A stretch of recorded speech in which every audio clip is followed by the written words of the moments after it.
안녕하십니까? 한 주간 잘 지내셨습니까? 예, 날씨가 추워지는 가운데 있지만, 또 그래도, 겨울을 맞이하기 전에 예쁜 또 단풍으로 물들어가는, 우리나라, 대한민국을 보면서 참 우리가 좋은 곳에 태어났다 이런 생각도 하게 됩니다. 예, 우리 말씀을 살피기 전에 기도하고 시작하겠습니다. 하나님 감사합니다. 우리에게 젊음을 허락하시고 이 젊음의 때에 예수 그리스도의 십자가 복음을 알고 전파하며 또 주의 몸된 교회 안에서 예배드리고 성도로서 성장해 나갈 수 있도록 은혜 내려주시니 감사합니다. 오늘 이 시간 디모데전서의 말씀을 살필 때에 하나님께서 지혜와 명철 주시고 올바른 깨달음이 있는 그런 귀한 시간이 될 수 있도록 축복하여 주옵소서. 감사드리옵고 예수님의 이름으로 기도하옵나이다. 아멘. 예, 오늘은 2장 8절에서 15절의 말씀을 살펴보겠습니다. 제가 읽을 테니까 성경책을 펴시고 눈으로 따라 읽으시면 되겠습니다. 그러므로 각처에서 남자들이 분노와 다툼이 없이 거룩한 손을 들어 기도하기를 원하노라. 또 이와 같이 여자들도 단정하게 옷을 입으며 소박함과 정절로서 자기를 단장하고 따은 머리와 금이나 진주나 값진 옷으로 하지 말고 오직 선행으로 하기를 원하노라. 이것이 하나님을 경외한다 하는 자들에게 마땅한 것이니라. 여자는 일체 순종함으로 조용히 배우라. 여자가 가르치는 것과 남자를 주관하는 것을 허락하지 아니하노니 오직 조용할지니라. 이는 아담이 먼저 지음을 받고 하와가 그 후며 아담이 속은 것이 아니고 여자가 속아 죄에 빠졌음이라. 그러나 여자들이 만일 정숙함으로써 믿음과 사랑과 거룩함에 거하면 그의 해산함으로 구원을 얻으리라. 아멘. 예, 오늘 이제 말씀을 살피는데, 오늘 말씀은 우리가 볼 때에, 이게 과연 오늘날의 말씀, 이게 하나님 말씀으로서 오늘날에 적절한 적용이 가능한가? 이렇게 생각할 수도 있는데, 한번 생각해 보면서, 본문을 하나하나 살펴보면서, 한번 살펴봅시다. 그래서 우리가 이러한 본문을 여러분 듣기가 좀 쉽지 않았을 거예요. 왜냐하면 이 본문은요, 오늘날 목회자들이 피하기를 원하는 본문이에요. 그러니까 이런 거를 괜히 이야기했다가 여자 성도들한테 말 잘못하면 그게 이제 논란이 있을 수 있기 때문에 이런 본문들을 피해갑니다. 근데 여러분, 성경은 피해가면 안 되죠. 그죠? 어떠한 성경이든지 바르게 해석해서 바르게 전달만 하면 되는 겁니다. 왜냐하면 성도들 마음속에 성령 하나님께서 알아서 그 본문의 말씀을 잘 이해하도록 돕고 또 시대를 분별할 수 있는 지혜를 주시기 때문에 그래요. 그래서 여러분, 오늘 본문 말씀은 일단은 끝까지 들어보셔야 됩니다. 중간에 이 영상이니까 이제 영상을 끄면 안 돼요.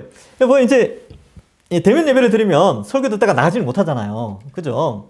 막대 먹지 않는 이상은. 근데 보통은 설교가 마음에 안 들어도 끝까지 앉아 있게 되는데 오늘 본문이 아마 그럴 수도 있어요. 그런데 끝까지 들으면 내 생각과 하나님의 생각이 어떻게 조화를 이루어야 되는가를 좀 알 수가 있어요. 자, 한번 보겠습니다. 자, 이제 이 1절부터 7절에서는요. 나라를 위해서 기도하고 또 예수 그리스도에 대해서 바르게 알고 복음을 전파하는 그것이 하나님의 뜻이다라는 것을 살폈어요. 근데 갑자기 뜬금없이 8절부터 15절에서는 여자의 역할, 남자의 역할에 대해서 설명을 해요. 왜 이게 나오느냐 하면 교회 안에 교회를 세우잖아요. 디모데는 교회를 세우는 목회자이잖아요.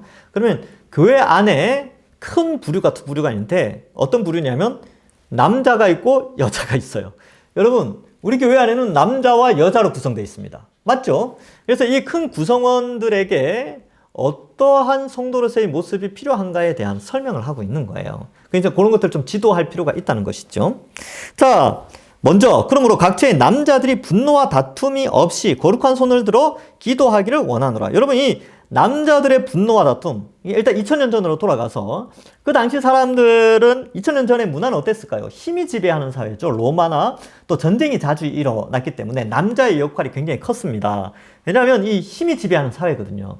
그러니까 이 남자들이 자기 자존심이나 아니면 권력을 차지하거나 어떤 힘을 발휘하기 위해서 늘 분노하고 다툼하는 이런 것들이 좀 일상화된, 그것을 또 자연스럽게 받아들이는, 이렇게 분노하고 다투고 화내고 이래도 남자답다라고 여겨지는 그런 폭력성을 남자답다라고 여겨줄 수 있는 그런 환경이었죠. 물론 오늘날은 그렇지는 않지만 그랬고 또 이 남자들이 이제 이 분노와 다툼 이게 폭력성이 나타날 수 있는데 뭐 생물학적으로나 생리학적으로 보면 뭐 남성 호르몬이 많이 나오니까 분노와 다툼도 많이 하나 봐요. 그래서 뭐 그 이름 있잖아요. 테스토스테론인가? 뭐 하여튼 그거. 그런데 그러면 안 된다는 거예요. 예, 분노와 다툼을 멈춰야 돼요. 여러분 이 인터넷에 뭐 영상 같은 거 보면 주로 폭력의 80% 이상은 다 남자들이 막 싸우는 장면들이 많이 나오더라고요. 그러니까 아무래도 좀 이렇게 욱하는 성격이나 이런 것들이 좀 있나 봐요. 그런데 그러한 본성상 다투고 분노하고 파괴하려고 하는 그런 본성을 억누르고 어떻게 하라고요? 그 손을 남을 때리고 다투고 분노하는 그 손을 기도하는 손으로 바꾸라는 겁니다. 그래서 정말 멋진 남자는요. 정말 남자다움은 기도하는 손에 있어요. 기도하는 손이 남자다운 겁니다. 성경은 그렇게 이야기하고 있죠. 그래서 많은 사람들이 그렇게 생각해요. 아유, 얼마나 의지할 데 없으면 기도는 하고 앉아있나. 이렇게 생각할 수 있는데 아니요. 기도가 가장 멋진 남자의 모습입니다. 기도하는 남자. 멋지지 않습니까? 그러면 우리는 뭐 그렇게 생각하죠. 멋진 차를 타고, 뭐 아주 멋진, 뭐 이렇게 뭔가를 화려하게 꾸미고, 멋진, 아주 스마트하게 이렇게 옷을 입고, 옷을 아주 깔끔하게 입고, 제가 옛날 용어를 좀 써볼까요? 90년대인가? 하여튼 90년대, 2000년대 초반 용어. 옷을 간지나게 입는다. 이거 옛날 용어죠. 요즘은 어떻게 표현하는지 모르겠는데. 어쨌든, 하여튼 그런 멋진 스타일, 스마트한 스타일의 남자가 중요한 게 아니라, 남자는 기도하는 손이 있어야 돼요. 그 사람이 멋진 사람입니다. 그래서 우리 자매님들이 있는데, 기도하는 형제를 좀 만났으면 좋겠습니다. 예. 자, 그래서 손을 들어 기도하기를 원하노라. 예. 이제 기도하는 남자죠. 그래서 교회 안에서의 남자의 역할은 기도해야 됩니다. 이게 아주 중요하죠. 그 다음에 이제 여자에 대해서 굉장히 좀 길게 설명을 해요. 아마 이 에베소의 문화 때문에 좀 그럴 수도 있습니다. 에베소는 이제 지금 디모데가 에베소 교회를 섬기는데 에베소에는 이 여성을 꾸미는 문화가 아주 발전해 있었다라고 그래요. 그러니까 이 에베소가 항구 도시, 그러니까 바다와 인접한 도시에 있었고, 뭐 지금으로 치면 인천이나 부산처럼 바다와 인접한 아주 해상 무역이 발전한 그러한 도시입니다. 그런데 거기에 어떤 신전이 있었냐면 여신을 숭배하는 신전이 있었어요. 그러니까 당연히 여성들이 꾸미고 아름답게 하고 이러한 문화가 굉장히 뷰티 문화라고 하나요? 뭐 그런 문화가 발전한 곳이 에베소 지역이에요. 그러니까 교회가 이제 세워졌는데 이 십자가 복음으로 딱 세워져 있는 교회 안에 세속의 그러한 화려한 뷰티 문화 이런 것들이 들어오면서 이 여인들이 본질적으로 교회의 역할들보다는 그런 외적인 것에 조금 더 관심을 가졌나 봅니다. 그래서 뭐 이런 거 있잖아요.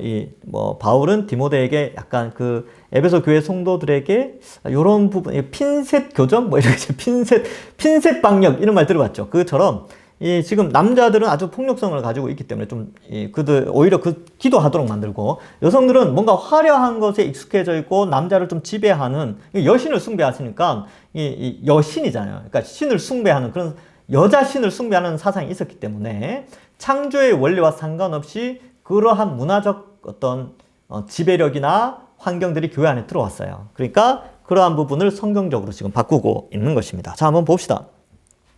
또 이와 같이 여자들도 단정하게 옷을 입으며 소박함과 정절로서 자기를 단장하고 땀, 머리와 금이나 진주나 값진 옷으로 하지 말고 이렇게 되어 있죠. 여러분, 불신자들이 추구하는 시대의 유행들, 뭐 그런 거 있잖아요. 시대 정신 이런 것에 물들지 말라는 거예요. 특히 여성분들도 그렇습니다. 그래서 이 표현은 뭐냐면 꾸미지 말라 이런 뜻이 아니에요. 세상의 어떤 그런 뷰티 문화 속에 담겨져 있는 철학 사상이나 이런 걸 따라가면 안 됩니다. 꾸며야죠. 교회 오실 때 화장하고 오셔야죠. 옷도 주일날 올 때 어떻게 해야 됩니까? 단정하게 입으셔야죠. 예. 그죠? 슬리퍼에 반바지 트링 입고 뭐 이렇게 특히 이제 자매들 그러면 안 되죠. 형제들도 그러면 안 돼요. 형제들도 꾸며야죠. 면도 하고 그죠. 그렇게 와야죠. 하나님은 마음을 보시니까 외모는 대충 하고 가야지. 그러면 안 된다니까요. 공적인 모임에. 예, 그 집에서는 그래도 되지만. 근데 여기서 추구하는 하나님께서 바울을 통해서 하시고자 하는 말씀은 뭐냐 하면 우선순위에 문제가 있는 거예요. 이분들이, 여기 있는 여자들이. 왜냐하면 내면의 아름다움을 가꾸는 게 너무나 중요한데, 왜냐하면 우리는 하나님을 대적하고 이 양심이 악하게 있었는데 이 예수님을 믿고 나서 그 양심이 선하게 바뀌었거든요. 그리고 죄를 지을 수밖에 없는 존재에서 죄를 안 지을 수 있고 오히려 하나님이 원하시는 의를 행할 수 있는 존재가 되었는데, 그러한 신앙의 아름다움을 꾸미는 것보다 외형적 아름다움을 우선순위에 두었기 때문에 문제가 발생한 겁니다. 예, 아름다움을 추구하는 것은 여성의 어떻게 보면 당연한 모습이죠. 그런데 여기에 그렇게 돼 있어요. 뭐 여기 표현들 나오죠. 따은 머리, 금, 진주, 값진 옷. 이런 거 완전 패션이잖아요. 패션. 액세서리. 백화점 1층에 가면 액세서리 많죠. 화장품. 그리고 여성 코너에 가면 옷, 뭐 이런 것. 뭐 그런 것에 너무 신경 쓰지 말라. 이런 뜻인 거예요. 그러니까 사지를 마라. 이런 뜻이 아니고 하세요. 괜찮습니다. 뭐 화장도 해야죠. 예, 옷도 괜찮은 거 입으세요. 이제 입지 말라는 뜻이 아니라 정말 갖고 와야 될 게 뭔지를 알려주는 거예요. 그래서 10절에 보면 9절에는 단정하게, 그 다음에 소박함과 정절, 이 표현을 쓰고 있어요. 그 다음에 10절에는 오직 선행, 이렇게 되어 있죠. 그래서 여러분 우리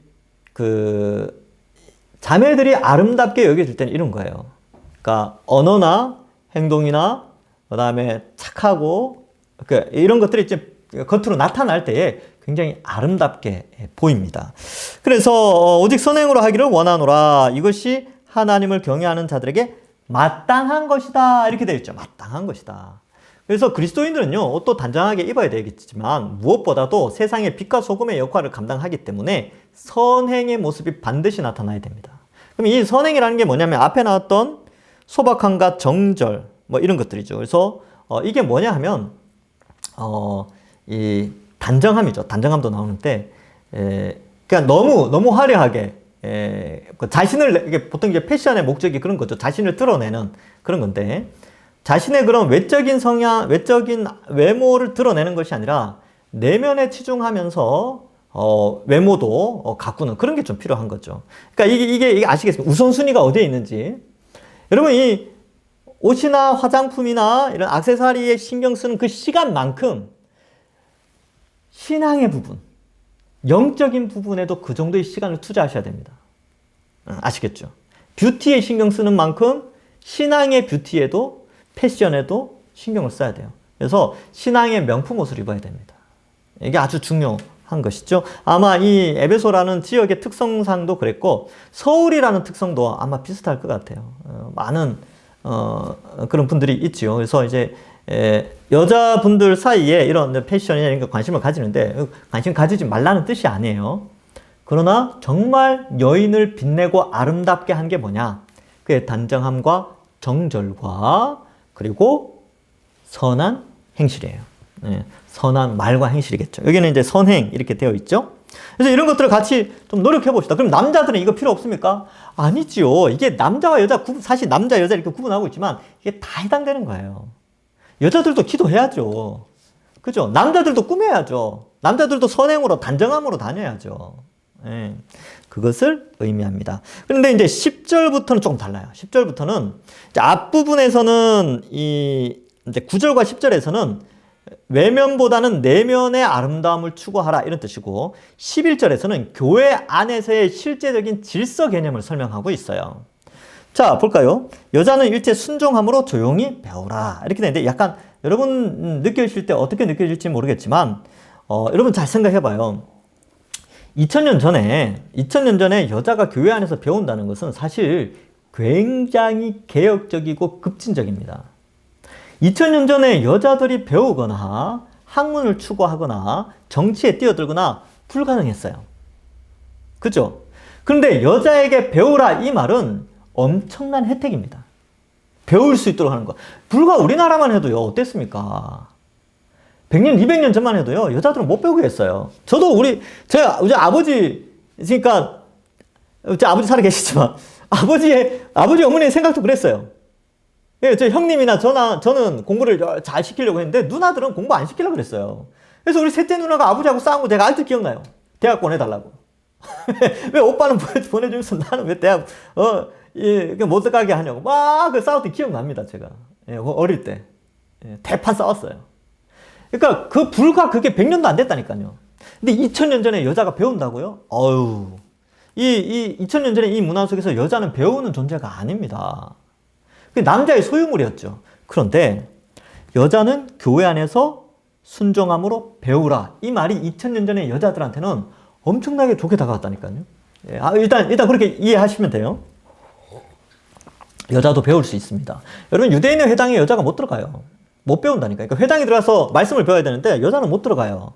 근데 교회는요. 교회는 여자가 배우는 곳이었어요. 얼마나 좋습니까?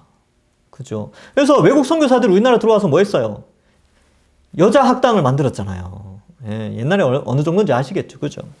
그러니까 이 11절의 말씀이 여성을 무시하는 말씀이 아니고 여성을 대우하는 말씀이에요. 맞죠? 자, 여자는 일체 순종함으로 조용히 배워야 된다.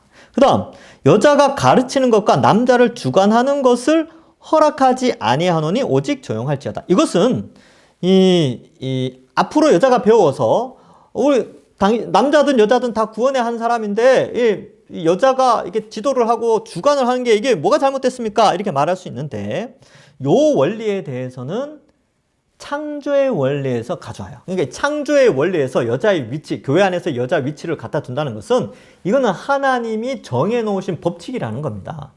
여러분, 우리는 하나님 나라의 백성이지요. 그러면 우리는 대한민국의 법을 따르지만 또한 하나님의 법을 따라서 그 위치에서 살아가면 되는 겁니다. 근데 하나님 나라의 백성 가운데 남자와 여자가 있단 말이죠. 근데 하나님이 남자의 역할도 있지만 여자의 역할에 있어서 규칙을 정해놓은 게 있어요. 정해놓은 게 있습니다. 뭐냐 하면 12절에 여자가 가르치는 것과 남자를 주관하는 것을 허락하지 아니하고 오직 조용할지니라. 여자가 가르치는 게 안 되면 뭐 우리 여전도사님이나 여자 교사들이 필요 없습니까? 그런 뜻이 아니에요. 여자들이 가르칠 수 있습니다. 단 주관할 수는 없죠. 그래서 남자를 주관하는 것, 이것은 금지되어 있습니다. 그러면 어떻게 합니까?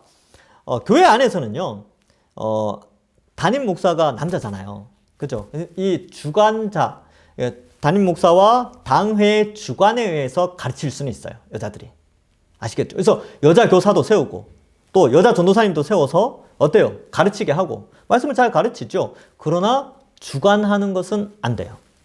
그게 이제 성경의 역할이죠. 왜 그러냐 하면 13절과 14절에 보면 이는 아담이 먼저 지음을 받고 하와가 그 후며 아담이 속인 것이 아니라 여자가 속아 죄에 빠졌습니다. 이렇게 되어 있죠. 그래서 우선순위나 혹은 우선순위 개념보다는 질서 개념을 좀 설명을 하고 있고 이것을 좀 보충할 수 있는 구절이 고린도전서 11장 3절부터 16절에도 나오고요. 에베소서 5장에도 나오게 됩니다. 그리고 창세기에도 나오죠. 그죠? 그러면 고린도전서 11장에 보면 여자의 머리는 남자고 남자의 머리는 그리스도다. 그리스도의 머리는 하나님이다. 여러분, 이 표현을 쓰면서 이게 우열의 개념을 설명하는 게 아니에요. 하나님과 예수님, 성부 하나님과 성자 예수님, 우열의 개념이 있습니까? 연합의 개념이 있죠. 연합. 내가 아버지 안에, 아버지가 내 안에, 저들이 내 안에, 내가 저들 안에 있습니다. 이 개념은 뭐냐면 우열의 문제가 아니라 연합의 문제를 설명하고 있어요. 남자와 여자도 우열의 개념이 아니라 연합된 공동체인데 몸으로 비유하면 머리됨과 몸이라는 거예요. 머리는 몸 없으면 머리도 필요 없어요. 몸도 머리가 없으면 살아갈 수가 없죠. 둘이 연합해야 진정한 생명체로서 살아가듯이 남자와 여자는 뭔가를 지배하고 정복하고 우열을 가려서 이렇게 하고 이런 개념이 아니라 서로 돕는 배필. 원래 한 몸이었죠. 그런데 어떻게 돼요? 고린도전서에 보면 남자는 하나님의 형상과 영광, 여자는 남자의 영광이다. 이렇게 표현을 하고 있어요. 여자가 남자를 위해서 지음을 받았다. 왜냐하면 남자가 부족하니까. 아담이 부족했죠. 그래서 갈빗대로 여자를 만드셨죠. 그래서 고린도전서에 보면 고린도전서 11장에 주 안에서 남녀 모두가 하나님으로부터 났다. 이렇게 돼 있어요. 그러니까 우열의 개념이 아니지요.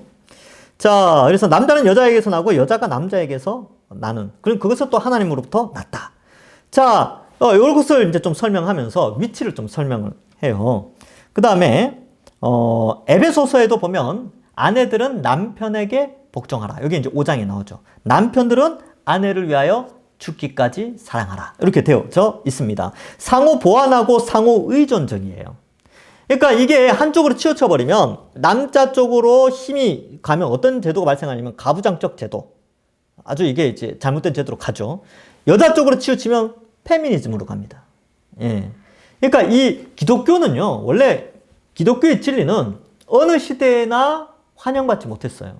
가부장적 제도에서도 환영받지 못했죠. 왜냐하면 아내를 위하여 죽기까지 사랑해야 되고, 여자에게 교육의 기회를 줘야 되고, 여자에게 인권을, 왜냐하면 돕는 배필로 하나님 주셨으니까 인권을 허락해야 되고, 그러니까 기존 옛날 봉건 사회에서의 기독교는 이게 받아들이지 않는 거예요. 근데 지금 또 어떻습니까? 민주주의 사회가 되고, 예, 평등 사회가 되면서 또 이제 페미니즘이 이제 많이 발전했죠. 그 가운데 또 성경을 이야기하면 또 환영받지 못해요. 기독교는 늘 그래요. 예, 사회와 분리되는 요소가 반드시 있습니다. 그래서 이 성경의 영적인 원리로 봤을 때는 남자든 여자든 교회 안에서 역할이 있다는 거예요. 역할이 있고, 교회를 주장하고 가정을 주장하는 권위에 대해서는 하나님이 남자에게 주어졌어요. 예. 왜? 여자가 열등해서 그런 게 아니라 그랬죠. 이 남자에게 주어졌지만 남자가 어때요? 제대로 합니까? 잘 못하잖아요. 혼자서는 못해요. 그래서 돕는 배필로 여인을 주셨죠. 그래서 헬퍼라는 용어를 써요. 헬퍼. 예, 창세기도 보면 헬퍼로 돕는 배필, 그 단어를 영어에 보면 헬퍼라고 되어 있어요. 도와주는 존재로. 그러니까 남자도 여자를 의지해야 되고요. 여자도 남자를 돕고 섬겨야 되고 복종하는 그런 이렇게 서로 피차 복종함으로 세워가는 거죠. 교회 안에서도 마찬가지라는 거예요. 그래서 이런 것이 있고, 또 범죄하였을 때 보면 이 하나님께서 아담에게 저주할 때 그랬죠. 땀을 흘려야 된다. 그리고 이제 하와에게 저주의 내용은 뭐였습니까? 너는 출산의 고통이 있고 평생 남자에게 주관을 받게, 남자를 사모하게 되는. 그러니까 이 주관의 힘, 이게 리더십이 남자에게 있게 될 것이다. 이것을 남편에게 있게 될 것이라는 것을 말하죠. 그래서 이 부분에서 리더십이라고 해야 될까요? 교회 안의 리더십 이런 것들을 하나님께서는 남녀를 조금 구분해서 하고 있다. 그러나 가르치거나 어떠한 일을 하도록 하는 그 주관적인 그 어떤 일을 사역을 행함에 있어서는 할 수 있도록, 그러나 주관은 하지 못하는, 지배하지 못하는 그런 개념으로 설명하고 있어요. 근데 인간은 죄성이 있어가지고요, 자꾸 지배하려고 해요.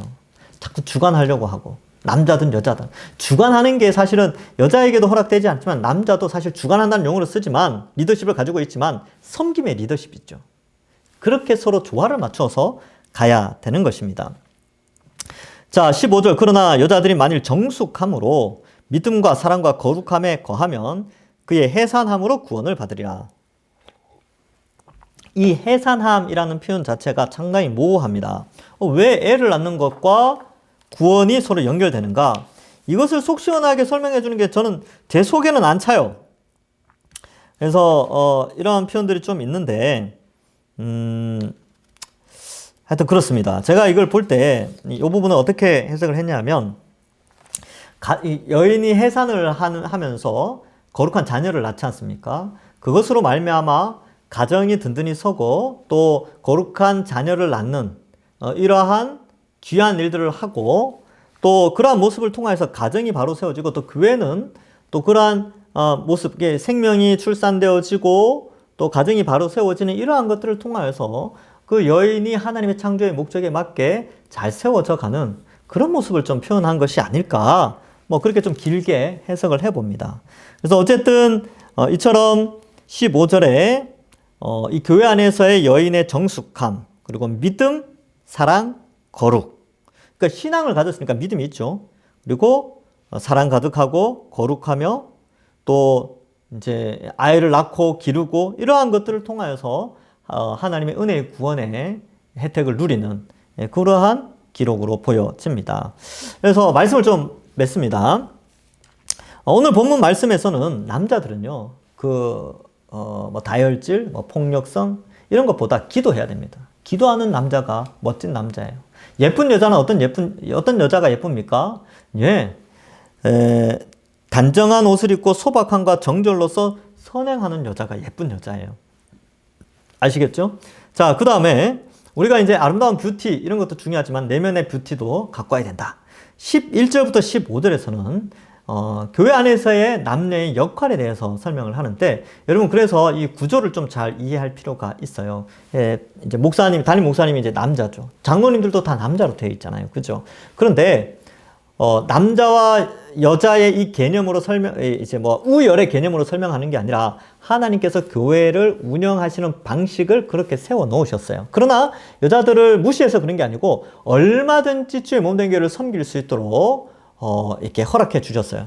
그래서 교회의 머리 대신 그리스도가 남자와 여자를 통해서 교회를 몸된 교회를 세워 나가는 거예요. 근데 그 안에 질서가 있다는 그런 의미가 있으니까, 지나치게 가부장적으로 가서도 안 되고, 지나치게 페미니즘적으로 가서도 안 되며, 남자와 여자는 서로 하나님의 백성으로 이미 죄 씻음을 받은 하나님의 의인으로서 각자의 역할을 잘하고 서로 월권하지 않고, 또 주께서 교회를 사랑하신 것처럼 교회가 주께 순종하듯이 이러한 질서 아래서 잘 살아가야 합니다.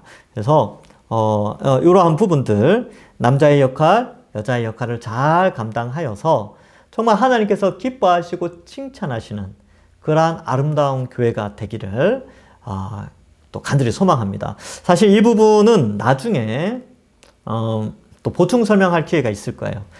짧은 시간 안에 이걸 다 하기가 참 어려워서 그런데 언젠가 제가 청년부 특강으로 교회 안에서의 남녀의 역할, 뭐 이성교제 이런 것까지 같이 한번 해보도록 하겠습니다. 수련회 때, 내년도 수련회 때 한번 특강하죠. 예. 오늘은 여기까지 하겠습니다. 기도하겠습니다. 하나님 감사합니다. 오늘 말씀처럼 교회 안에 남녀의 역할이 있는데, 기도하는 우리 남녀가 되고, 또 스스로가 내면의 신앙의 아름다움을 꾸미는 영적 뷰티에, 영적인 패션과 액세서리에 우리가 좀 신경을 더 써서 하나님이 기뻐하시는 성도들로 꾸며나가는 저희들 되게 하여 주옵소서. 또한 교회 안의 질서를 하나님께서 창세 때부터 세우셨다는 사실을 알고 그 원리에 따라서 남자는 여자를, 남편은 아내를, 그리고 교회 안의 남자들은 여자를 또 잘 섬기고 잘 보호하고 양육하며, 또 여자들은 또 그런 배우고 또 섬기며 거룩과 사랑으로 헌신하는 그 위치에서 순종하는 그러한 삶을 통하여 이 동산교회가 하나님께서 세우신 교회로서 하나님이 기뻐하시는 교회로 잘 세워질 수 있도록, 또 각자의 역할을 잘 감당할 수 있도록 축복하여 주옵소서. 우리 청년들 이번 한 주간도 지켜주시고, 또 세상과 구별된 그런 가치관을 가지고 성경적 가치관으로 살아가며 하나님 백성으로 온전히 귀하게 여김받는 모든 주의 백성들 되게 하여 주실 줄 믿사옵고 예수님의 이름으로 기도하옵나이다. 아멘. 감사합니다. 수고하셨습니다. 다음 주에 봬요.